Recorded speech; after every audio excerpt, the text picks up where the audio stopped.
My parents and sister told me you're too stupid for college, just clean the house. Yeah, you'll be lucky to even get a job at McDonald's. Then they burned my acceptance letter. A month later, a black car pulled into our driveway and a man stepped out saying, "Is this the residence of our new scholar?"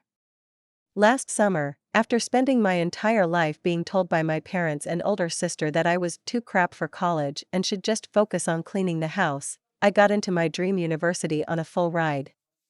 When I showed them the acceptance letter, they literally burned it in front of me. I thought everything was over. Until a month later, a black car pulled into our broken driveway and a man stepped out asking, "Is this the residence of our new scholar?" That was the day everything changed forever. I'm Aubrey, and for as long as I can remember, my place in my family was very clear: the outsider, the help, the joke they never got tired of. I grew up in Springdale, Arkansas, a small town where the sidewalks cracked more with every passing year and the houses looked as tired as the people living in them. Our house was one of the worst on the block: sagging front porch, rusted roof, dead lawn that nobody even pretended to care about anymore. Inside, life wasn't much better. My dad, Levi, was a part-time mechanic whenever he wasn't drinking or sleeping off a hangover. My mom, Cheryl, cleaned houses here and there but mostly spent her time chain-smoking and watching daytime TV. My older sister, Cassandra, was the star of the family. Pretty, popular, always the center of attention, she could do no wrong. Everyone in town adored her. Compared to her, I was a ghost floating around the edges of my own home. Since elementary school, I have heard the same comments over and over. "You'll be lucky if you even make it to graduation," Dad would say, not even looking up from whatever junk he was fixing. "She should just learn to clean houses like me." "College ain't for everyone," Mom would mutter while ash flicked from her cigarette onto the stained carpet. Cassandra, always ready with a smirk, once told me right to my face, "Honestly, Aubrey, you're not good at anything. Not even basic stuff. I don't know why you even try." It was so normal, I almost believed them. Almost. The only place I felt like I mattered was the library. I'd spend hours there after school, tucked away in corners, reading everything I could get my hands on. Books felt like breathing to me. They were the only proof I had that bigger worlds existed outside of our town, that somewhere out there, life didn't have to look like this. In high school, my English teacher, Mrs. Henley, noticed how much time I spent with my nose in books and started encouraging me quietly. She was the first adult who didn't treat me like I was invisible. I didn't have the heart to tell her that college wasn't even a word we said at home unless it was the punchline of a joke. Still, with her help, I started applying in secret. Filling out forms after midnight with the faint glow of a cheap lamp. Writing essays on a hand-me-down laptop that crashed every 30 minutes. Piecing together financial aid applications I barely understood. I didn't dare hope, but I couldn't stop trying. The day the acceptance letter from Washington University in St. Louis arrived, it felt like the sky opened up. Full ride. Honors program. Everything I never let myself dream about because I knew it would hurt too much if it never happened. For the first time, I wanted to believe that maybe, just maybe, I wasn't everything they said I was. I came home clutching that envelope like a lifeline. I don't know what I was thinking. Maybe some crap part of me still believed they'd be proud. Maybe they'd finally see me as something more than the housemaid. I laid the letter on the cracked kitchen table. Dad was half asleep in his chair, Mom was fiddling with her lighter, and Cassandra was scrolling through her phone, laughing at something none of us were invited to know about. "What's this?" Dad asked without much interest. "My acceptance letter. I got into college. Full scholarship." For a moment, nobody said anything. Then Dad barked out a laugh that made my stomach turn. "Yeah, right," he said, shaking his head. "Aubrey, you? College?" Mom didn't even look up. She just lit another cigarette and blew smoke at the ceiling. "She can't even hold a conversation. They must be desperate," she muttered. Cassandra smiled in that slow, cruel way she had perfected over the years. "Good for you," she said sweetly. "Maybe you can major in housecleaning." The word stung, but the worst part came next. Before I could stop him, Dad snatched up the acceptance letter, held it over Mom's lighter, and watched as the edges curled and blackened. I lunged for it, but Cassandra shoved me back like I was nothing. I screamed. Actually, I screamed. But it didn't matter. They stood there and laughed as everything I had worked for turned to ash. That night, I locked myself in my room and cried until my body felt empty. I didn't come out except to eat scraps and clean up after them like always. I ignored Mrs. Henley's calls. I didn't answer the few friends I had. I told myself they were right. Maybe I was crap for thinking I could ever be anything more. A month passed. Days blurred together. Then, on a muggy afternoon when the air felt heavy and sour, I heard it, a low rumbling sound that didn't belong on our street. I peeked through the grimy window. A sleek, black car, shiny enough to reflect the sad houses around it, rolled into the driveway. I froze. The door opened, and out stepped a man in a crisp black suit. He looked around once, took a clipboard from the seat, and walked right up to our door like he owned the place. Dad opened the door with a grunt. "What?" The man smiled politely, unbothered by the smell or the sight of Dad's stained shirt. "Good afternoon. I'm looking for Aubrey Timmons." "Our new scholar?" Everything stopped.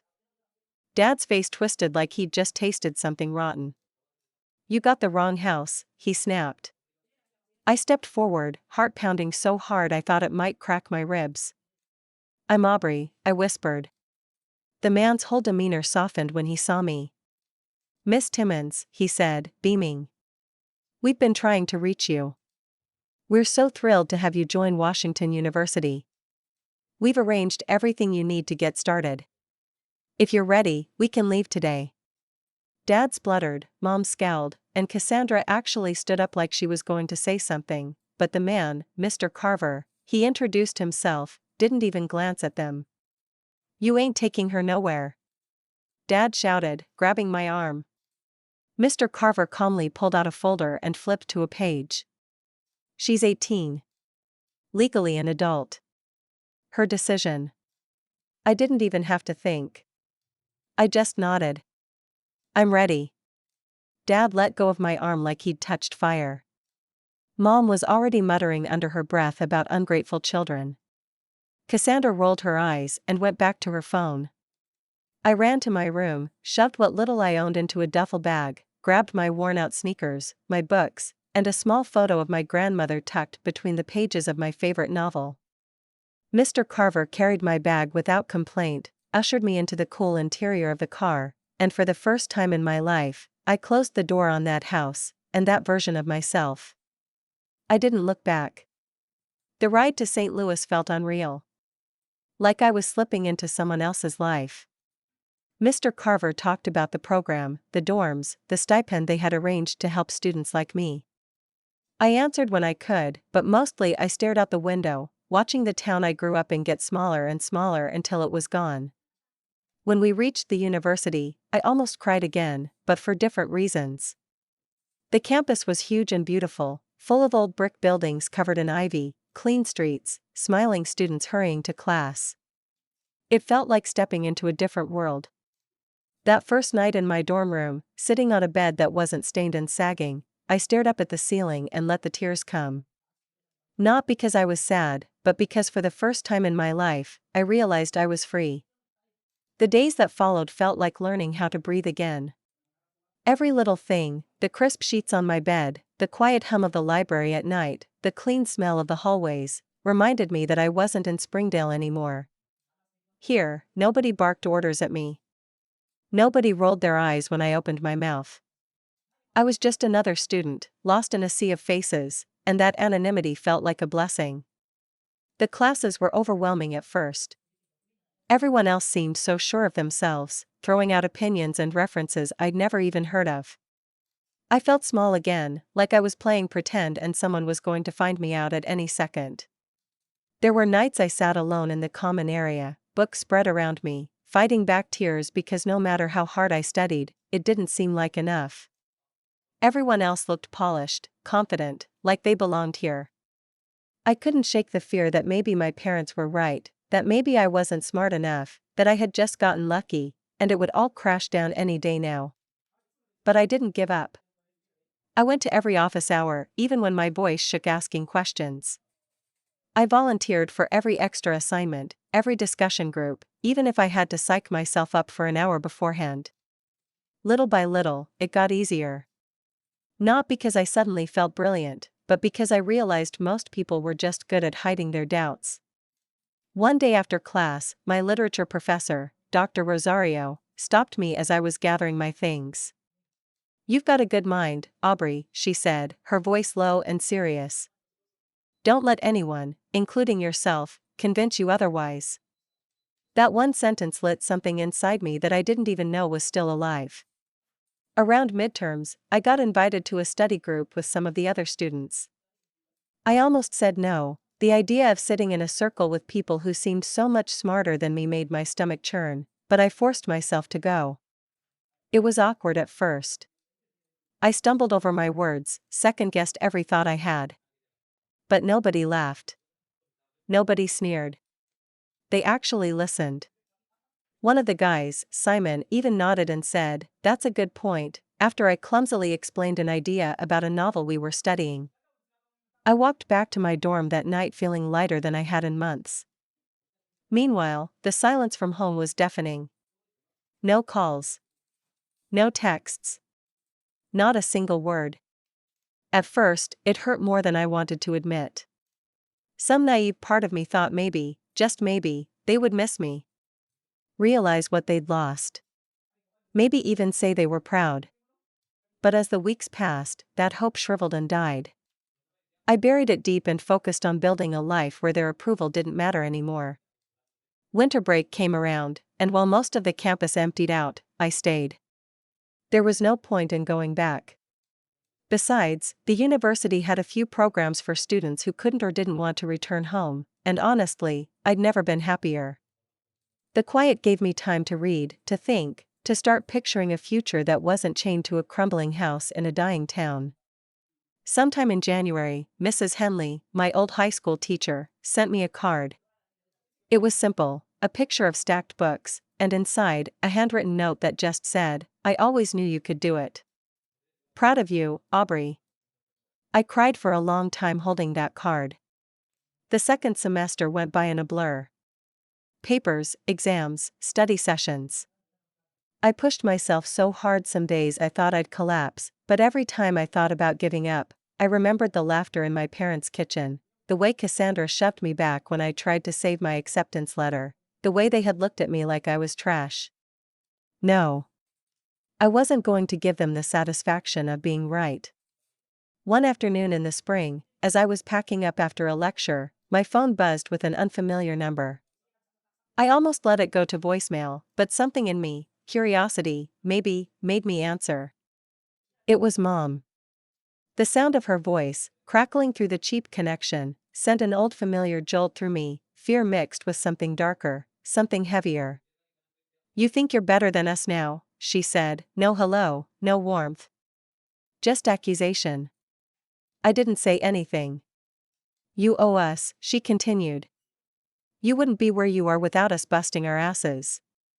It was so absurd I almost laughed. But the lump in my throat kept it inside. "And Cassandra's got a baby now," Mom added, her tone turning sharp and needy. "We're struggling. You got all that scholarship money. You can help your family out." I realized then that she didn't call because she missed me. She didn't care about what I'd achieved, about how hard I had worked, about the loneliness or fear or struggle. They wanted money. That's all I was to them now, a potential payday. My hand shook as I gripped the phone. I thought about that kitchen table, the lighter, the smoke curling up as my dreams burned. "No," I said simply. Then I hung up. I blocked the number, sat down on the edge of my bed, and let myself feel the heartbreak fully. Not because I regretted it, I didn't. But because some part of me had still been holding on to the fantasy that they would love me the way parents are supposed to love their children. That day, I finally let that fantasy die. After that, I poured everything into my future. I applied for a summer research program abroad, something so far beyond what I ever thought possible, it felt ridiculous even filling out the forms. Switzerland. A whole other world. When the acceptance email came, I sat staring at the screen for almost an hour, afraid that if I blinked, it would vanish. Paid internship. Housing covered. Travel stipend. I accepted immediately. The summer I spent in Switzerland changed me in ways I can't even fully explain.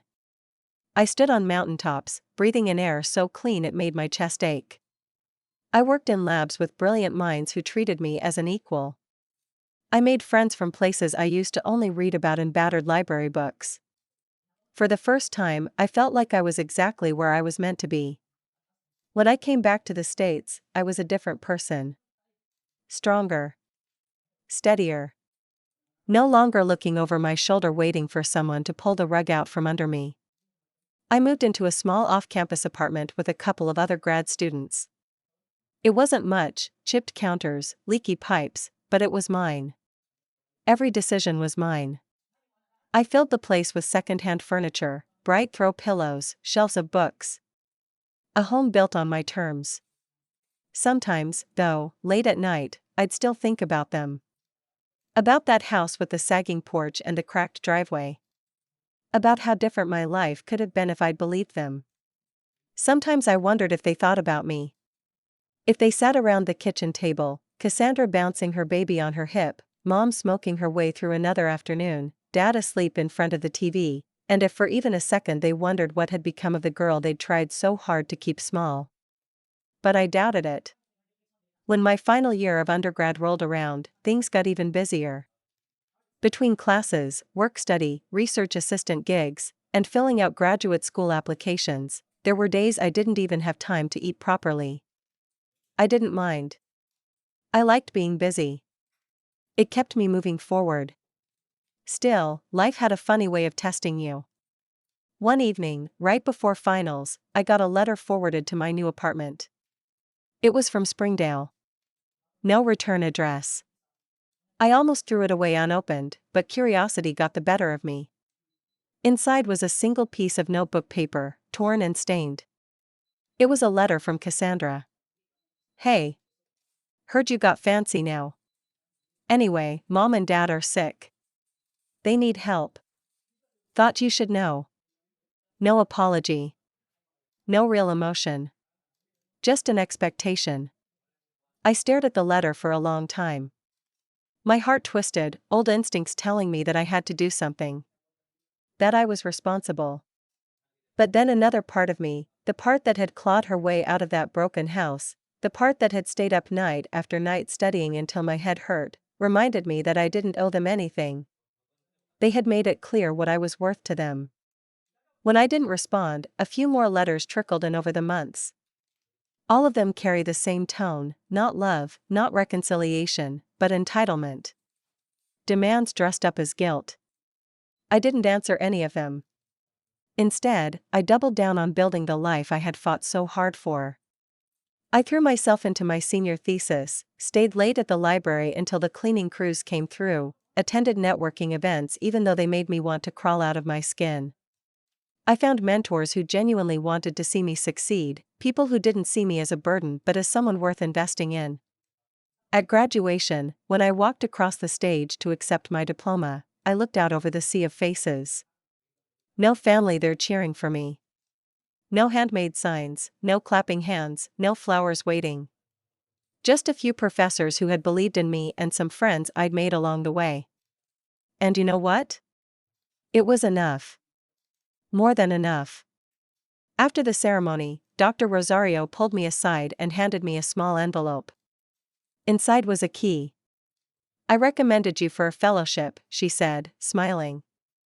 They want you. Full ride for your PhD program. And an apartment. It's not glamorous, but it's yours.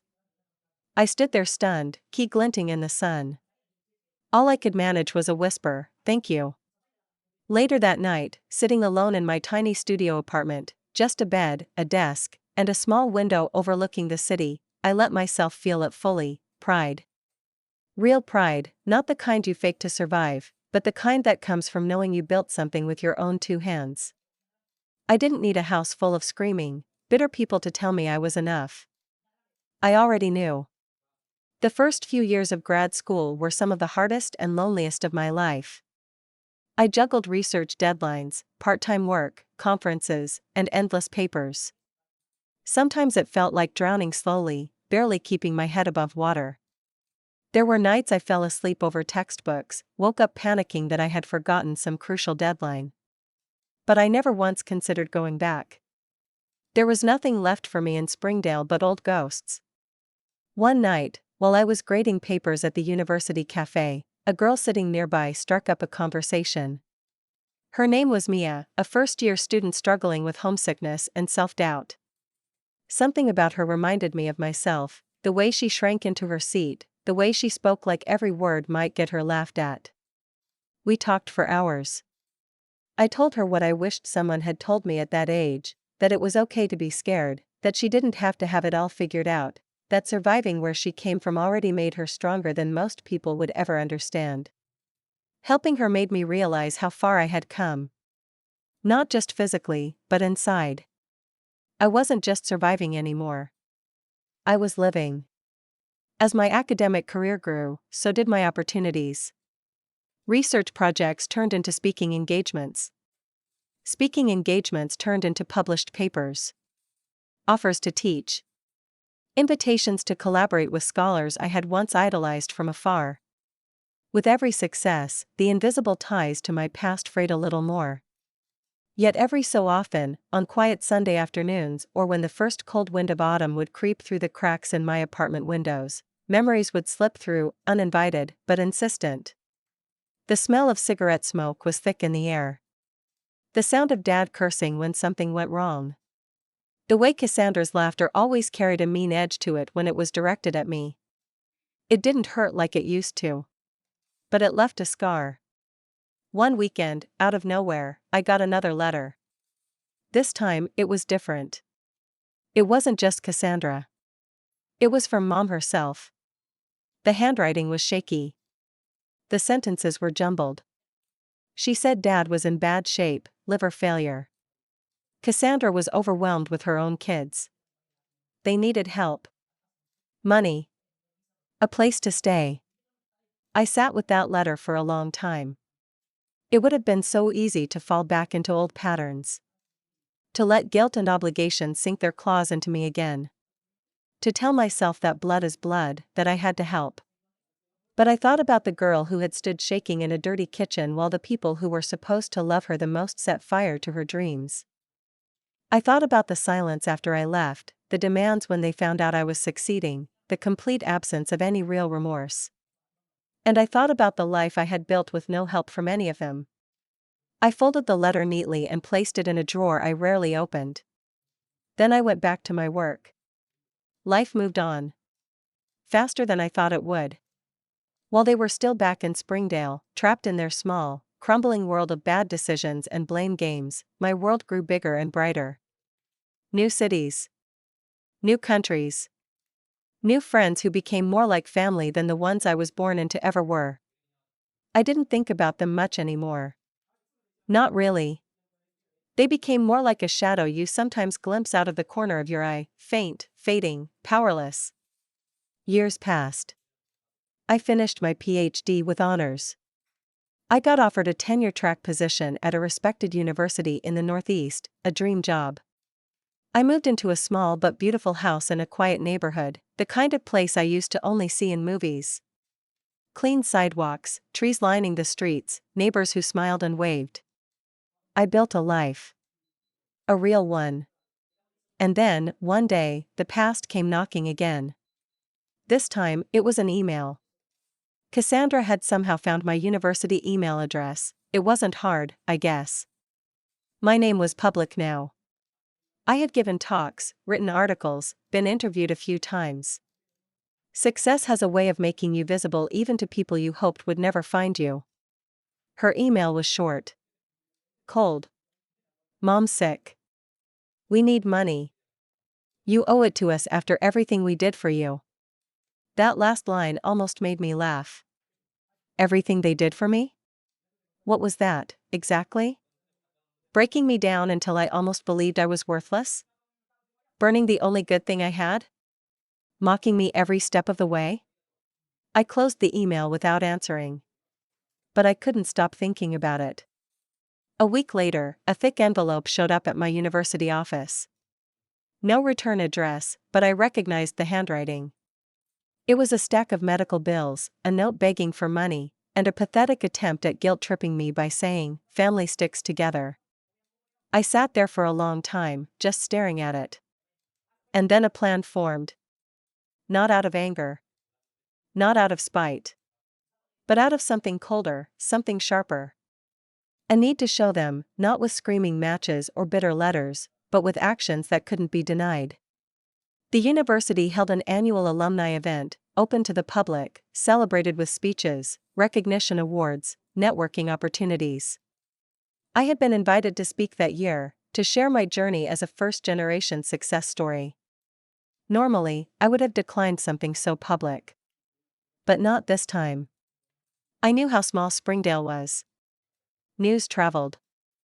I knew, if I played it right, that someone would make sure my family heard every word. When the day arrived, I stood at the podium in front of hundreds of people, professors, students, donors, community leaders, and told my story. I told them about growing up poor, in a broken home, surrounded by people who told me I'd never amount to anything. I told them about the acceptance letter that was burned, about the house I ran from with nothing but a duffel bag and a handful of dreams.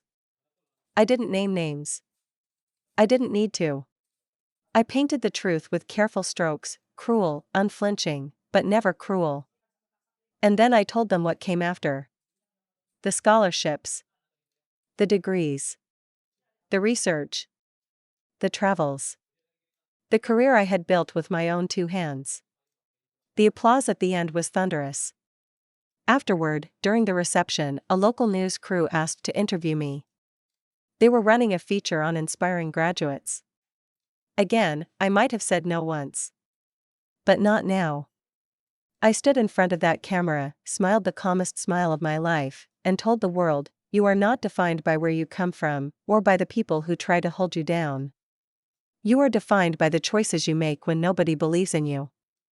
By the way you fight for yourself when it feels like no one else will." That interview aired across several local networks. Someone from Springdale saw it. Word spread. Within a month, I started getting texts from numbers I didn't recognize. Half-hearted apologies. Weak attempts at reconnecting. Cassandra even tried sending a Facebook friend request, which I ignored. And then came the final blow. Through an old classmate who still lived in town, I found out that the people who had once sneered at me, my parents, my sister, were now seen differently. The town that once adored Cassandra started whispering about them instead. About the daughter they had tried to crush, who had gone on to make something of herself while they stayed stuck in the same old misery. Cassandra's carefully curated image, the perfect daughter, the small-town success, crumbled quietly, without me even lifting a finger. Mom and Dad's reputation, never sterling to begin with, sank even lower. They became the cautionary tale at the diner counters and grocery stores. And me? I didn't have to yell. I didn't have to fight. All I had to do was succeed loudly enough that the truth became undeniable. That was my revenge. Living well. Living free. Living better than they ever believed I could.